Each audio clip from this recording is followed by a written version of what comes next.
All right, yield nerds. I thought I would take you through a very interesting tax question and see what you think. I titled this episode De Minimis and Bonds, a loophole or not? So we're going to debate whether there is indeed a loophole and then see an actual IRS publication to understand what the IRS thinks about it. Speaking of IRS and speaking of what you should do, I want to make sure you understand that what I offer is education. It is neither tax advice nor wealth management advice. I am not secretly pitching any product or service. So do your homework, and here comes education.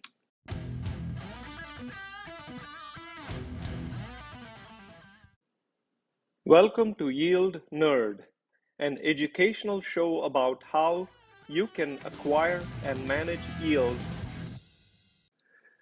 The first thing we're going to do is get a quick refresher on what is called de minimis. Then we're going to look at muni bonds and how it affects it, and then ask the question, I wonder what happens when there is a similar situation on treasuries, and is there a kumbaya or a free lunch there? And we're going to look at the answer. So de minimis, if you may remember, is the concept that if you bought a bond for a very high discount, not a little bit, but a very high discount, and you made interest income and eventually you sold the bond at par value, the difference between what you bought and the par value will now be treated as ordinary income. And that is de minimis. There is a unit on treasury bonds and muni bonds. I suggest that you go listen to that chapter and every part of it because we are going to go through this at a rapid clip in this particular episode. Now, what happens when you buy a muni bond? You think you're going to get no federal tax and you're excited about it. And then you bought a bond for a huge discount and you said, look at me, I got a 10-year bond for 90 bucks, and when it matures after 10 years, it's going to pay me 100 bucks. I am so smart. And then you get slammed. The difference between the 90 and the 100 is now ordinary income, which means you get hit at a high tax rate. That is how it affects muni bonds. Then we have to think there and say, gee, I wonder what happens when you look at bonds and their par value. The way it is implemented is that there is something called the de minimis threshold, which is 25 cents. If the bond has 1 year left to maturity and the par value is 100, as long as you buy that bond at $99.75 or a number greater than that, then you are within rounding error of that particular capital gain, which eventually becomes ordinary income. So you actually don't have any de minimis treatment. And this is again specific to munis. If, however, you have a bond that has 2 years, the 25 cents gets multiplied by 2, and now you better have bought that bond at $99.50 or more. And if it is a 10-year duration bond, then you should have bought it at $97.50 and so on, meaning 25 cents per year of remaining maturity. So if you indeed had a situation where you bought a bond at a $3 discount and it had 10 full years to maturity, then the difference will actually be taxed at an ordinary income, which means your tax payable would almost double. Your yield to maturity would be crushed because you pay a big additional number. That's the concept. So the lesson that we are seeing here is that if you buy a muni below par and it slides further, and now your muni is below de minimis, it is going to hurt you. Not only that, if you try to sell that muni, other people who are buying it will say, wait a second, this muni is either too close to de minimis or it's even below de minimis. So I'm not going to offer you anywhere near what you want. I want to offer you a much lower number. So you will actually have trouble selling them. You will be at a disadvantage owning them. So it is going to hurt you bad. Therefore, what is the cure? I think you should pay above par for munis. Is that right? I am not too sure about that.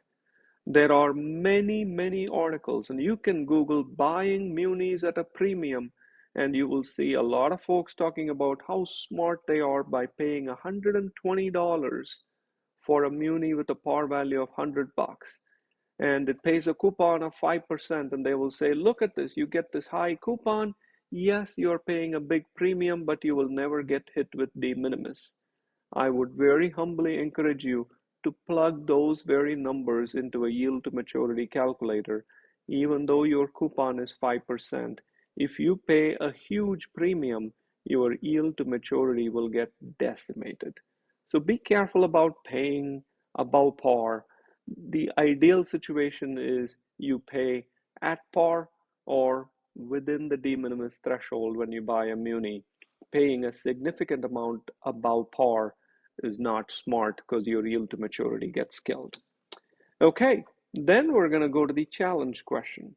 What happens when treasuries are bought at a discount? And you may sit here and say, wait a second, munis do not have federal tax. Treasuries already have federal tax. So is there a problem? So let's answer that question. If you went to the COVID times, US Treasuries only paid a coupon of 0.125%. Today, the federal funds rate is north of 4%, and a similar bond would pay 4.5% in yield to maturity if you were to buy a new bond for 1 year.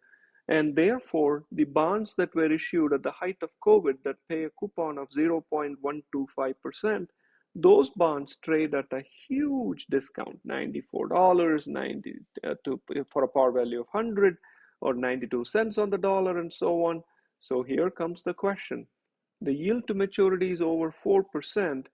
Can you buy these severely discounted bonds and keep that incremental premium, meaning the difference, incremental discount rather, meaning you can buy something at 92 cents, get the par value at $100, and if you keep it for more than a year, can you make the argument that it is long-term capital gains?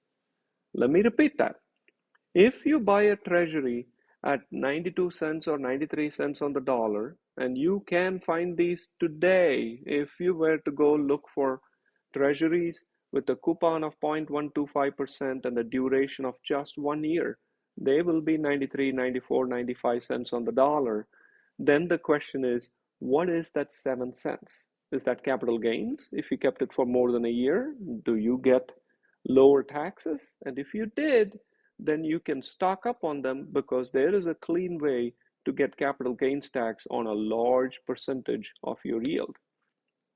Well, surprise, surprise, and to give you the answer, when you buy treasuries below par, you will have a gain when you sell.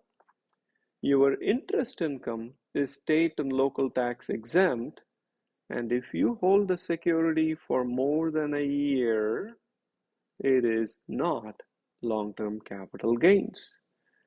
And then the question is, you're going to say, I held it for more than a year, I had a gain, but I should be getting the lower tax rate because I'm nice. I had that security for longer than a year that qualifies for long-term capital gains. So you're going to say, why am I not getting the lower tax rate?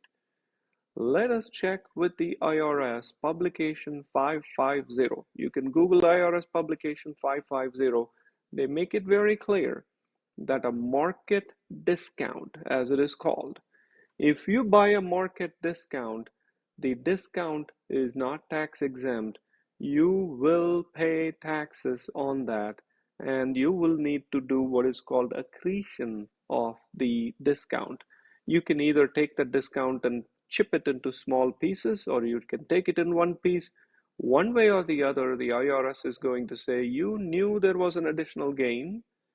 You did not give up anything for the additional gain. You bought it at the discount for the yield to maturity and not the tax to benefit. Stop it and pay your fair share. So then I could make the argument when I buy stocks that pay dividends, there are qualified dividends which do get taxed at a capital gains tax rate. So maybe I shouldn't even be buying bonds at a discount. I should just buy dividend stocks because I do get long-term capital gains. Isn't that true? The answer is, it depends. Some dividend income is qualified, meaning it gets long-term capital gains treatment. But if you were to put all your money into dividend stocks and expect that all your dividend income will be taxed as long-term capital gains because you are a genius and you found that loophole, well, here is the problem.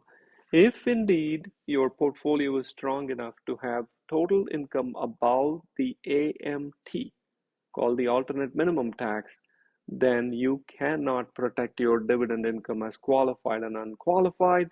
There is no loophole. Bottom line is bond income, dividend income, anything where you make an amount greater than AMT, there is no loophole. It will be ordinary income. So what did we learn? And that was a lot of information. Treasuries do not exempt you from federal taxes. There is no free lunch. If you buy heavily discounted bonds, you will need to pay taxes on that discount. Munis can get you in more ways than one with the de minimis threshold. Even though you thought it was tax-free, it is not. And if you have any questions on these concepts, feel free to reach out to me at yieldnerd@gmail.com. Thank you and have a good day. Thank you for listening to Yield Nerd, a do-it-yourself show for yield accumulation and management.